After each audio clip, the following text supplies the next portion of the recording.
on this episode of Slainte. We're in Newport, Nova Scotia, as we visit Meander River Farm and Brewery.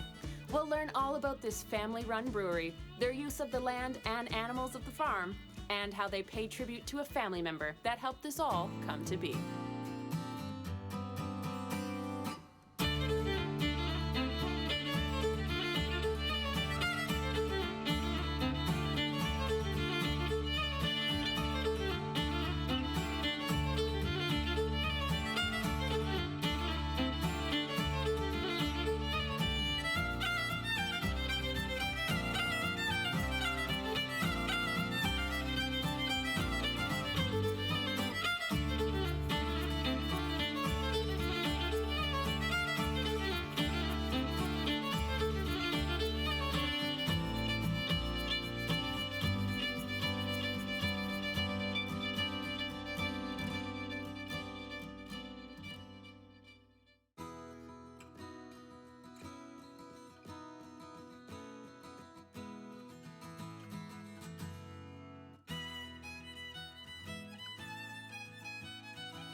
Today I'm headed to Meander River Farm and Brewery in Ashdale, Nova Scotia.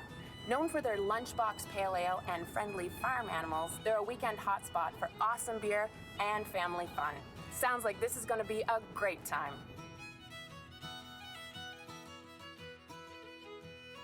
After arriving at the farm and experiencing the breathtaking views, we met up with Alan, one of the co-founders and brewer, to discuss how the idea of Meander River Farm and Brewery came to be, and how he personally got into the industry. How did you get into brewing? Was that something you always loved? Yeah, it's been a hobby of mine for many years, since I started university, so maybe 30 years now. Did you know that you always would want to have a brewery? It was early on, both Brenda and I, when we met in university, were thinking of things we could do. We both had an entrepreneurial spirit, and we thought craft brewing industry at the time was just in its infancy, and we were interested in either a craft brewery or a brew pub or even a brew on premise where people would come and brew their beer and then take it home, similar to the things that are happening here in Nova Scotia now with wine and beer. So Alan, you grew up here, is that correct? That is correct, yeah. So how does it feel to come back to the family farm? Really nice. It was important for us to come back and, take some stewardship of the property. We didn't want to see it slip out of the family, so it was really important to us to come back and pick it up. Tell me a little bit about growing up here on the farm in Nova Scotia. So my dad worked in the Navy, my mother didn't work, she stayed at home, and so, we weren't wealthy by any stretch, but there were a lot of kids. There were 6 kids in my family, so there was always somebody to play or fight with, whatever, depending on the mood. My dad liked to work the land, so he had a very big vegetable garden, and that's where the kids came in to do a lot of the work. But I think it instilled a bit of a work ethic in me. It looks like you use a lot of what you have here on the farm and what you brew. We'd certainly try to. I mean, it would be impossible for us, obviously, to produce everything we need, but as much as we can, we do. We grow lavender here, and we grow honey, and we grow some hops. So those would be the key ingredients. We've planted some cider apple trees here last year, and hopefully we'll be getting some of those to be able to do some kind of estate version of a cider, something where all the ingredients come from the farm. So that's really the goal, is to have some seasonal, once-a-year products that actually showcase something that every ingredient comes from the farm. And then, obviously we can't do that all the time, but to have that on a limited scale is pretty cool. The animals are kind of cool because, especially the pigs, because we use them to cultivate and dig up unused land that we want to sort of take advantage of again. And so they're amazing excavators and fertilizers at the same time. So they can really turn over a piece of land in a summer from really just a complete mess of brambles and bushes into beautiful looking soil that could be used for gardening. So the chickens and turkeys, same sort of thing. They provide a lot of fertilizer, and the areas that we put them in, they eat the weeds and they fertilize. Tell me a little bit about when you came home and the response from the community. We sort of adopted a lot of my parents' friends. They moved to British Columbia, so they were quite far away. And plus, once we started to make noise here with hammers and nails, some of the neighbors started to show up out of interest first, and then like, how can I help? It was really quite amazing. Through the 4 months that we were building the brewery here, some of the fellows who came over to help became really good friends. Also, sort of after the brewery sort of became a building, then and opened up, our neighbors have supported the business by purchasing our products. They come here and while they're waiting to get served, somebody else from the neighborhood will show up. And living a mile from your nearest neighbor, sometimes you don't recognize them and when you see them, or maybe you haven't met them. And so we concentrate on making sure that we introduce people to each other when they're here. A lot of times it's turned into, oh wow, I live next door to you, and all of a sudden they find out who they are, they realize they're neighbors, and a conversation breaks out and we go back to work while they have a nice conversation, sort of thing. So it's been neat that way to see the community start to come together here as well, in terms of just a bit of a meeting place. Following our chat, Alan invited me on a tour of the brewery to learn more about their beer making process. We start upstairs with a recipe and we grind their grains upstairs, and we have heated water in this tank, which is our boil kettle. And we mix the grains with hot water in this tank, which is called our mash tun. And the process is with hot water, you're making a tea basically, and you're extracting the sugars from the grains. Fermentation requires sugar to turn it into alcohol, and so that's what you're getting from the grains. We steep the grains in hot water in this tank for about an hour. Once that's done, this tank has a filter in the bottom so that we can draw the liquid off and leave all the grain material behind. And so we transfer it out of that tank into the boil kettle using pumps and hoses, and we turn the heating elements on in the boil kettle and we bring the liquid up to a boil.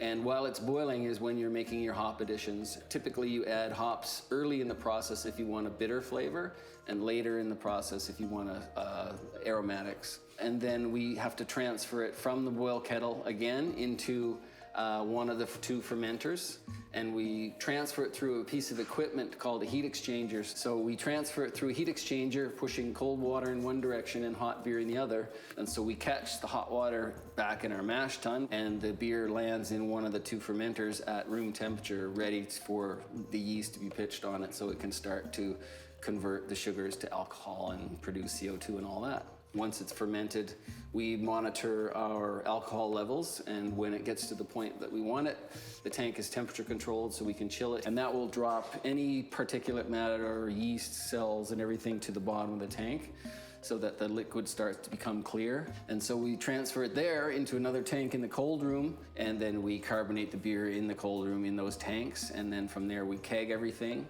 And we either use it in kegs here in the brewery to serve customers or to fill growlers, or we sell kegs to restaurants and bars. Next up on Slainte, we talk with the head of media relations, Campbell, to discuss the importance the community has had on the brewery from the ground up. And we meet with Brenda to learn more about the nature side of the farm.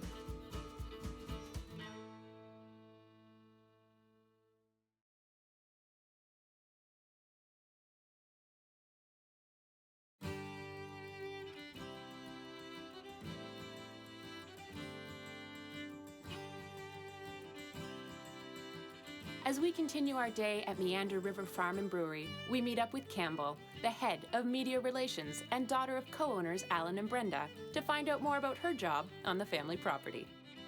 Do a bit of everything. I mean, in being involved in family business, you do just about everything. So, but my role focuses more on marketing, communication, sales, and retail management, that sort of thing. Was this something you always wanted to go into, or did it develop over the years? Definitely developed over the years. I mean, it wasn't really clear where the farm was going when we first moved here, and not even when I first graduated high school. So tourism seemed natural for me, customer service oriented, that sort of thing. I tried to go into something that was tourism related, working in wineries, service industry, and then advancing into the public relations. But definitely once I got all my certifications together, it made sense for me to be here.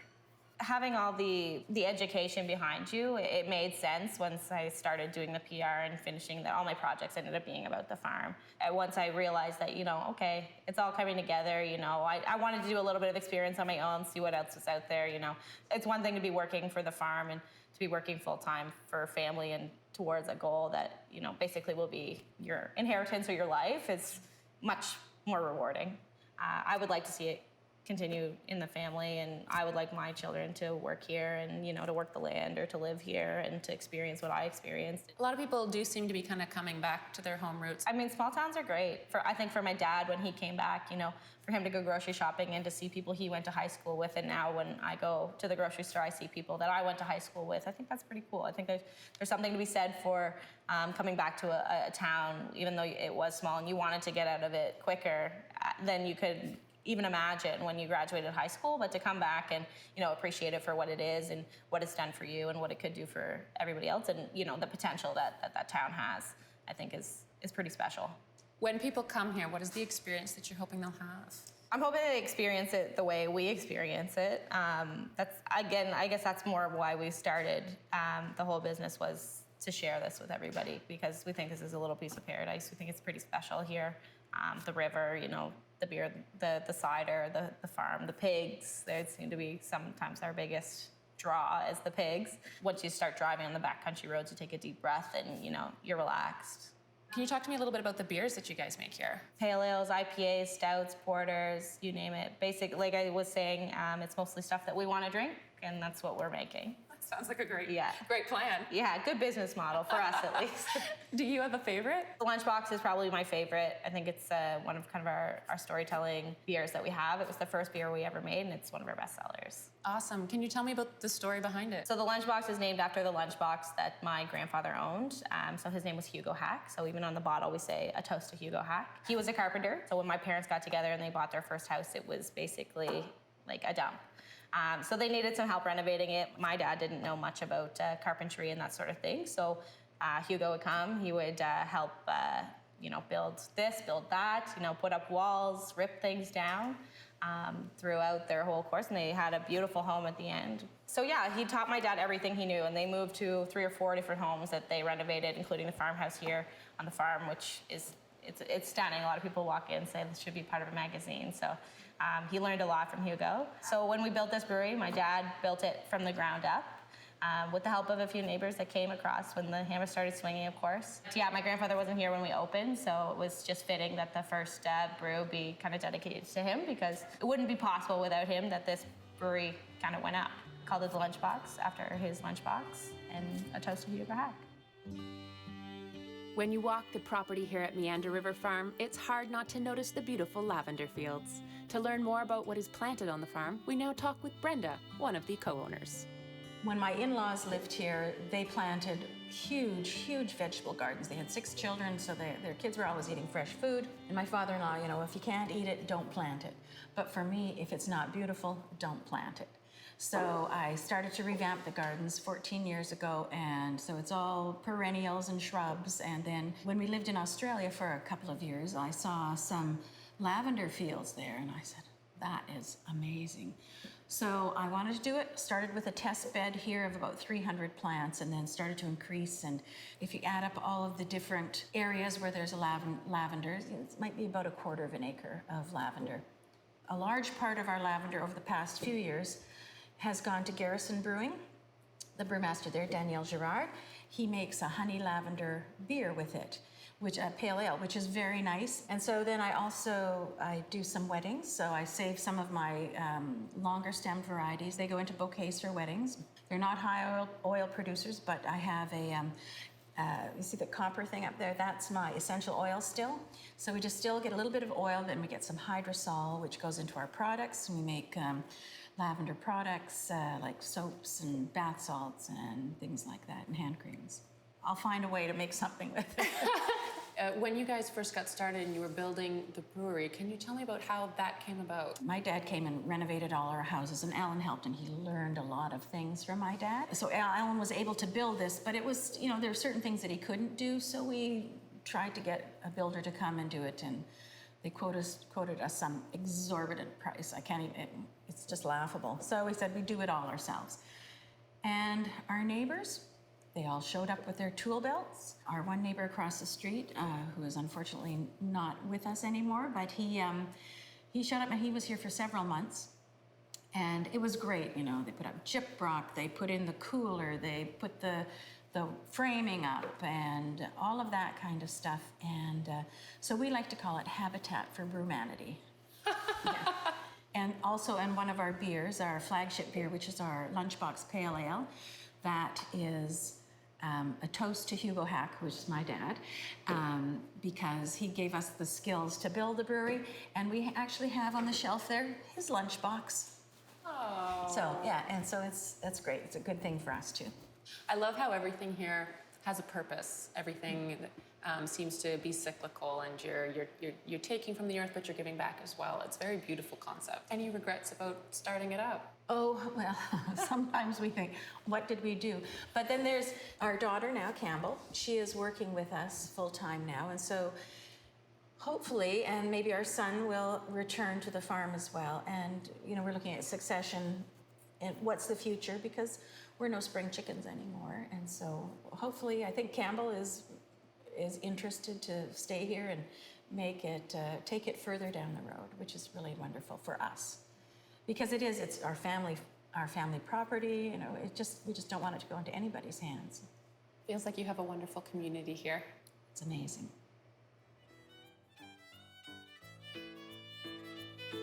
Next up on Slainte,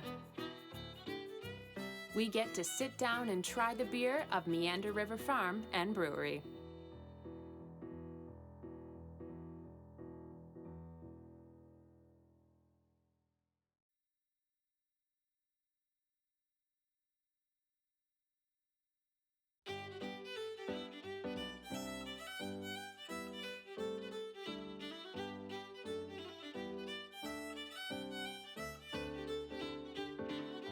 From the amazing views to the welcoming atmosphere, Meander River Farm and Brewery is a clear embodiment of family and community. After learning so much about how it all came to be, as well as what the future may hold, it was now time to sit down and taste the product that the local area calls their own. Okay, so what are we trying first? We're gonna try the lunchbox that we love the story for. So it's an American pale ale, so a little bit on the hoppier side for pale ales, but still has a really good malt balance. You ready? Yeah, for sure. Oh, that's really good. Yeah. Yes. Yeah, it is hoppy. I've got like those grapefruit notes and stuff. Definitely. What kind of hop do you use? For this one, it's a Chinook hop, which isn't always used in a lot of brewing, but we like it. It was part of our recipe, and again, it's one of our staples. So it's one of those recipes where we started with it and we didn't want to mess with it. So It's really nice, and then a little slight sweetness, which I assume is from the malt. the malt, exactly. Yeah, exactly. So it balances it out. It's not too hoppy. But just really balanced, refreshing. It's really nice. Yeah. Very refreshing. Oh, I could drink a lot of that. Cool. I won't though. Yeah. Okay.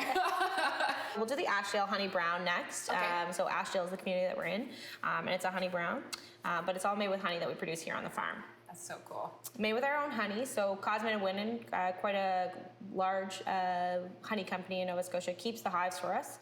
But Lauren, their beekeeper, is a really good friend of ours, and a friend of the farm. So she actually, when they extract all our honey separately, so we know when we get it back, it's all farm honey. So this one, again, another one of our best sellers. It's kind of a gateway beer for the non-craft drinkers. So you kind of skip out on the hoppiness, but get that little bit of sweetness so that you want another drink of it. Oh, wow. That's a very inviting smell. Oh my goodness. Okay, that's awesome. I mean, for how dark it is, you would almost expect it to be heavier, but it's really light. Yeah, and a lot of people that come to the brewery or whether it shows or wherever we're at the market and we're tasting for them, people say, okay, well, I don't like anything dark, but I don't like anything hoppy. And we say, okay, well, we're gonna give you the honey brown because we know you're gonna like it. Yeah, oh, it's got this this beautiful light sweetness through it, which I'm assuming is the honey. Yep. But then it's got that nice smoky characteristic to it. Beautiful. Yeah. That is real. That is an easy drinking beer. Yeah, so we're gonna do the Surf and Turf next. So this is our Scotch Ale. This is a seasonal beer with peated malt and seaweed, all from the Bay Fundy forage, actually. Wow. So pretty cool, pretty interesting, kind of one of those quirky ones that you think, okay, very experimental. But we do this specifically for the Flying Apron and the Dinner on the Ocean Floor. So they do like a 4-course meal down at Burtgoat Head on the ocean when the tide goes out. So it's pretty amazing. We're their beer partner, so we made this specifically for them. So the peated malt is going to add some smokiness, some caramel notes, but also the seaweed adds a little bit more salinity than anything else. And a little bit of viscosity as well. So it's not super salty that you're like, okay, I'm eating a bag of salt and vinegar chips, but it's really nice. I find it's like almost like a complement of sweet and salty.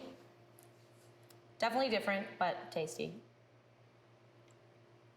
Okay. Oh, interesting.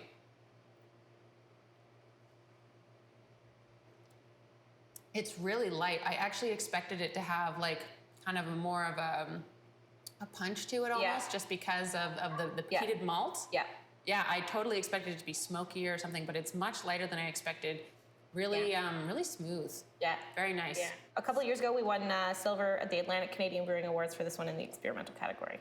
Ah, fantastic. Yeah, lovely. Well-balanced beer. Really like it. And now your cider? Yeah, we're gonna move on to cider now. So Shack Wacky is the cider that we're gonna taste for you here today. It was the first cider again that we produced and kind of went with it. So we are not a manipulator of cider. We don't try and add a lot of sugar, if any at all. We don't back sweeten if possible. And we try not to add any weird things in the defining or filtration process. Shack Wacky was made in the winter of 2015, which everybody should remember as the worst winter Nova Scotians ever had, because we all still talk about it. So we got tired of making beer, so we decided to make cider. So we got some juice from a local producer, Danny Davison at Davison Farms in Falmouth. And we made a cider. So yeah, every season is different, different blend of apples, different press, different season, because apples are just like grapes. So the cider changes. So we don't like to, have the same cider and try and manipulate it to be the exact same every season. So we name it something different. Shack Wacky in the late spring when you're getting Shack Wacky, and then Dusty Road in the summer, First Frost in the fall, and then Winterlude in the dead of winter. Smells so fresh. Yeah, and that's a real like what a lot of people say is that it tastes real. It tastes like real apples, which it shouldn't be a surprise to people when they taste cider, right? So Depends on whose cider you're drinking. yeah, exactly. So we like to think that the lowest of intervention, minimal intervention is good for cider and even for wine and stuff like that, just so you can actually get everything that you want to out of the apples and the season. It actually reminds me, again, this shouldn't be surprising, Yeah. but for some reason it is. When I'm smelling it, it reminds me of like apple blossoms. Yeah. Like it's very... Yeah. A little bit of florality there. Yeah.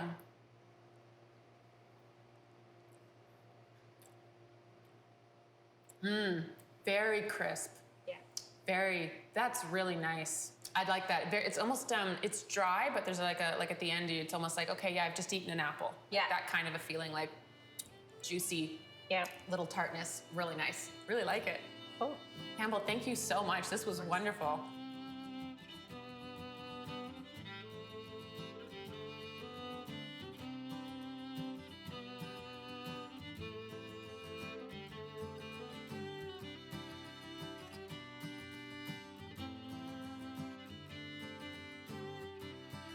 Meander River Farm and Brewery is an absolute delight. But this farm is more than a place for great beer. It's also become a hub for the community around it. And it really does feel like you're coming home. So pop by on the weekend and pick up a fresh growler, or just stroll around the hops and lavender fields, or hang out with the turkeys and pigs.